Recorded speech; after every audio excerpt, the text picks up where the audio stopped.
Welcome back to Car Show 1, the channel where we take you deep into the world of legendary cars, future icons, and everything in between.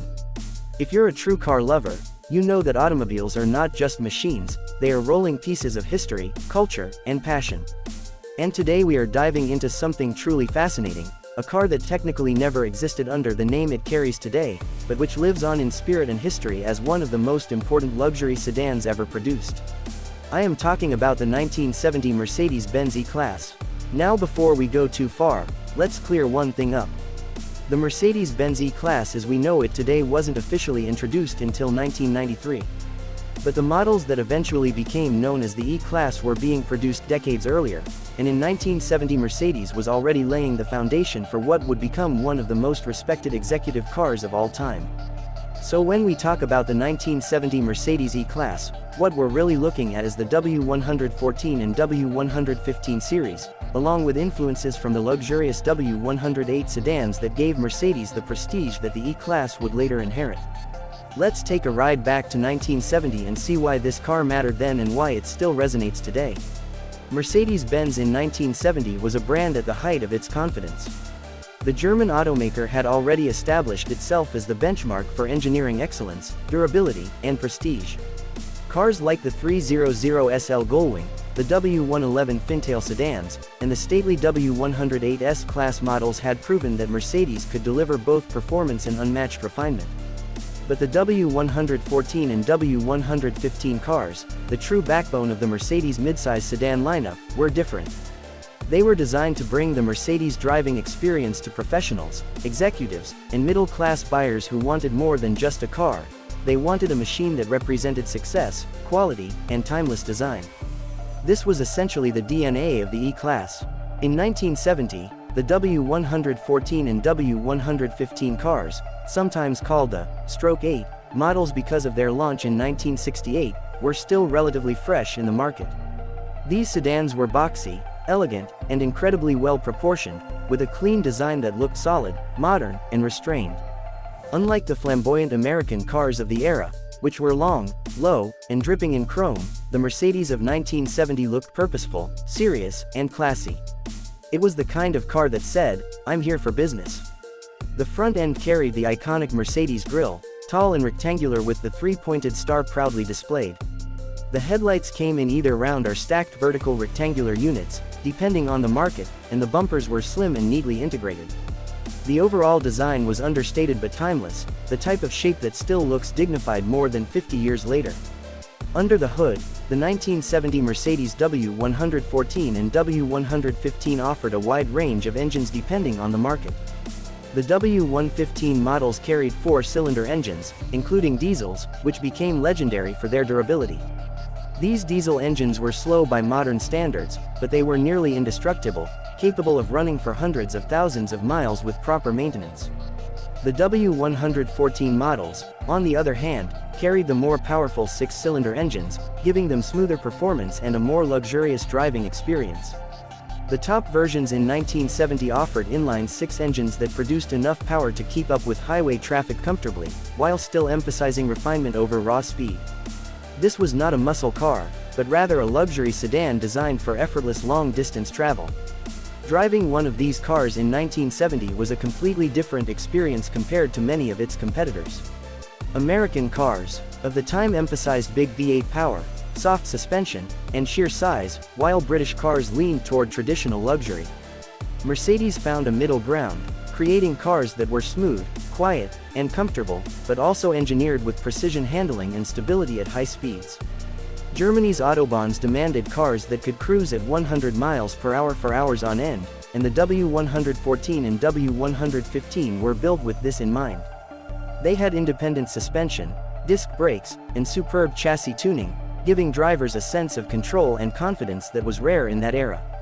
Inside, the 1970 Mercedes sedans showed the brand's philosophy of functional luxury. The cabins were not overstuffed with plush materials or flashy designs. Instead, they were clean, simple, and built with quality that you could see and feel. The dashboard had large, clear gauges, chrome switches, and real wood trim. The seats were firm yet supportive, designed for long journeys rather than short bursts of comfort. Everything inside the car was made to last, from the door handles to the window cranks.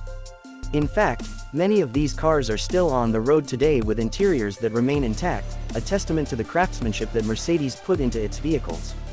One of the most remarkable things about the 1970 Mercedes lineup is just how versatile it was. These cars were sold all over the world, from Europe to North America, Africa, Asia, and beyond. In some markets, the diesel versions became taxis, famously durable and capable of racking up 500,000 miles. In other markets, the six-cylinder models became executive cars, driven by business leaders and professionals.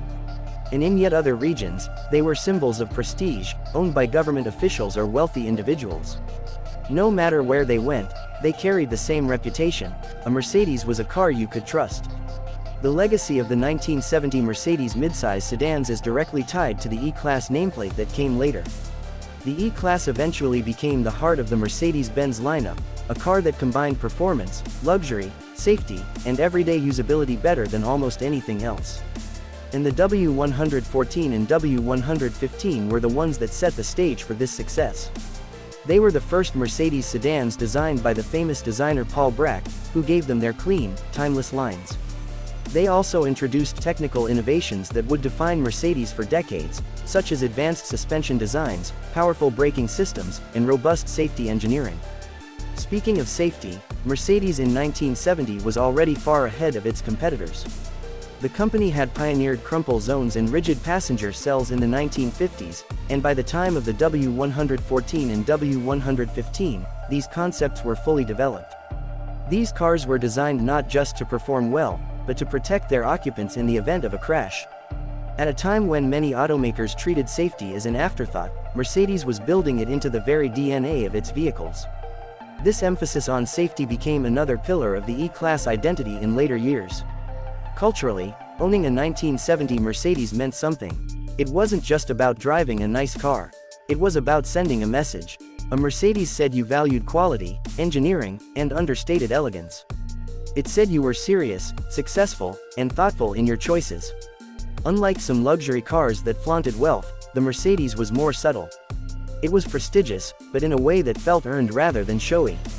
That's part of why the brand has endured so well across generations. Even today, enthusiasts look back at the W114 and W115 models with respect. They may not have the glamour of a classic sports car or the raw power of a muscle car, but they have something perhaps even more valuable: lasting quality. Many of these cars are still running, still being used daily in some parts of the world, more than 50 years after they were built. Collectors appreciate them for their history, their design, and their role in shaping the modern Mercedes brand.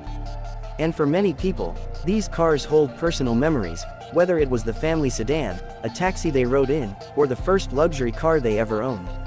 The 1970 Mercedes E-Class, if we can call it that, may not carry the name officially, but it embodies everything that the E-Class would later stand for. It was practical yet luxurious, modest yet prestigious, innovative yet timeless. It was a car that proved you didn't need flashy styling or brute horsepower to make an impact.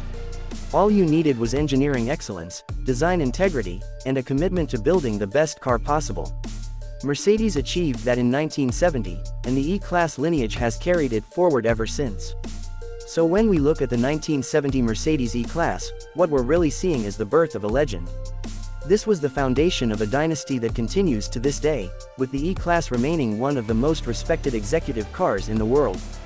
From its durable diesels to its smooth six-cylinders, from its elegant design to its unmatched engineering, the 1970 Mercedes represents a moment in time when Mercedes set the standard for what a car in this class could be. And more than 50 years later, that standard still holds true. This has been Car Show 1, bringing you another journey into automotive history. If you enjoyed learning about the 1970 Mercedes E-Class and want to hear more stories about the cars that shaped our world, make sure to subscribe, like, and share. Because here, we don't just talk about cars. We celebrate the legends.